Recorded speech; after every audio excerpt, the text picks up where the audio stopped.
What would you do if you were given $11 million to make your own game?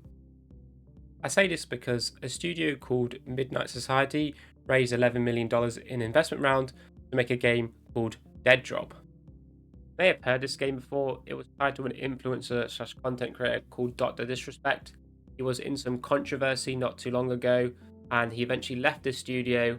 And so this studio and game, it eventually shut down January 30th. The money that was raised is public information, so we can see that on this date in 2023, they raised this amount, 11.1 million about, and that they had two investors, Fourth Revolution Capital and Sterling VC. If we look up Sterling VC, this is all there is on their website, but both of them appear to be Web3 investors, which is probably why you can see there was crypto and blockchain elements in the game, perhaps just to get the investment. It doesn't include any NFTs and game copies they sold. This is just the money that they purely raised from the investments. If you actually wanted to play the game, you did have to buy a NFT from the OpenSea marketplace to gain access for the closed alpha.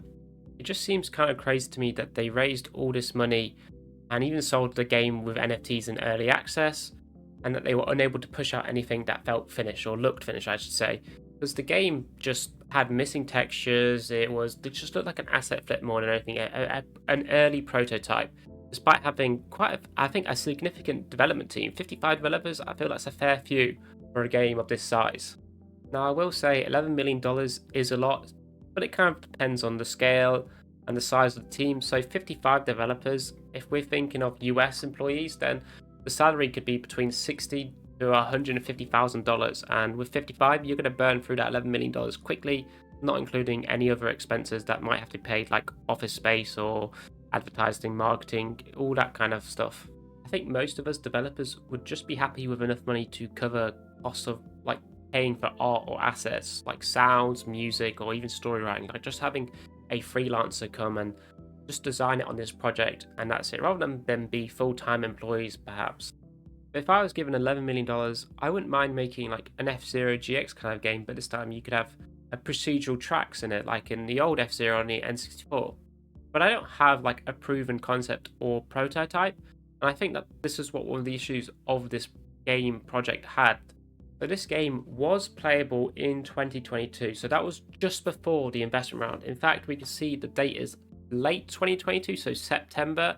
And this is one of the early builds. This is from Big Fry TV, and it has some gameplay. And if you look at it, it doesn't look great. It looks very rough and so early. And the prototype they had just didn't look very fun, and people didn't find it very fun. And so you're going around getting investment for a game that's not proven. It's not fun yet, and that's quite risky because now you've got to figure out, can we make this game fun? If you've ever worked for a startup or been through an investment round, you know it's probably a good idea that whatever you're raising money for is proven technology and can make for a successful business. This can be common in PhDs where they convert their research into a scalable business, because obviously during their research they prove that whatever they're doing is real and it works.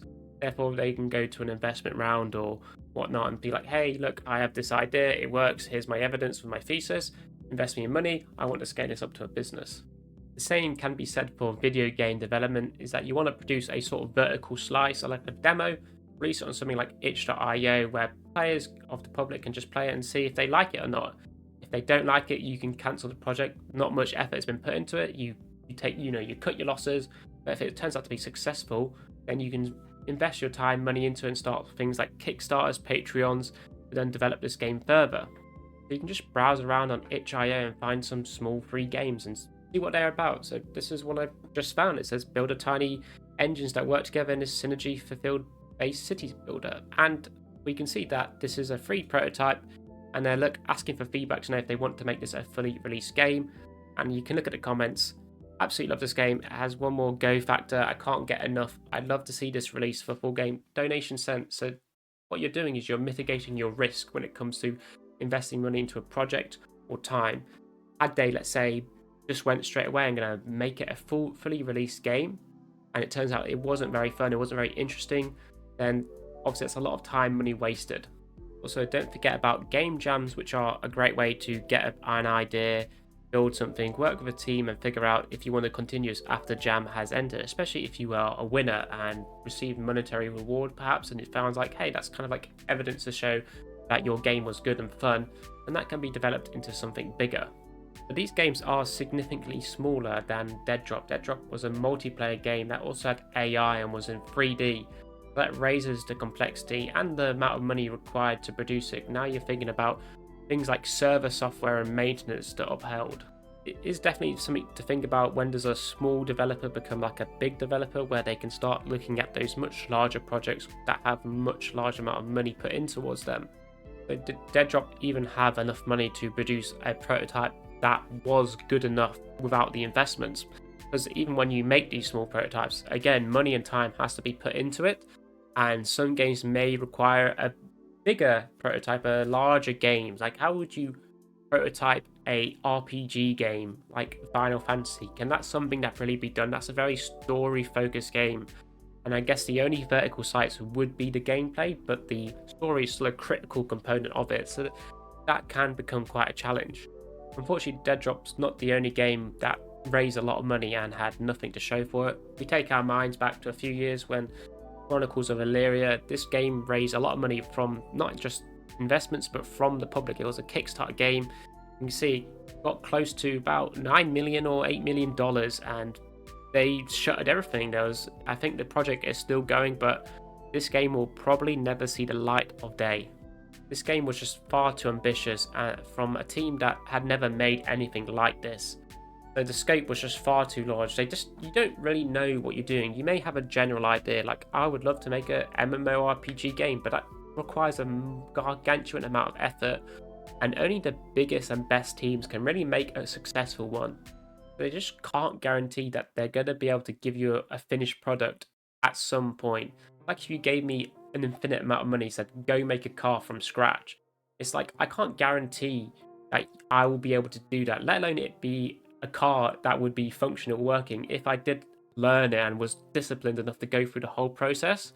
This is the kind of vibe. It's like sort of in theory, yes, they could do it, but you don't know. Like, are they going to be disciplined enough? Is there actually enough money for what they want to achieve? It does greatly help when you are raising money for such a project. You know where that money is going to go for, and even if you don't raise that money, that you can still finish the game. It just might not be as great. Let's say you're looking money because you want to hire an artist and do a professional job, but without it, you could do it yourself. It just might not be as good. So you're still able to deliver on the product, but it's just the money can help you go the extra mile. Just relying on VC or other people's money is a risk in itself, because even if you're 99% certain you can deliver on the product, there's still that 1% chance that something could go wrong. You could have like a medical issue or emergency that you need to deal with, and that hinders the product, or something like a pandemic happens, that affected a lot of people's lives. Also, less is more sometimes. Being restricted on a budget or hardware means you actually have to think about what you can do. Having sometimes a lot amount of money is that you might have the mindset that you can just throw everything at it and hope those issues get fixed by themselves, which doesn't happen. So it can really make you pull back the scope of the game and make something smaller and more thoughtful. But what is your opinion? What would you do with $11 million? Would you go out and try and make something amazing, or would you say no? It's like, hey, I don't need this money. There's far too much. Use it somewhere else that's more useful. But anyways, I'll see you in more future videos and projects in the future.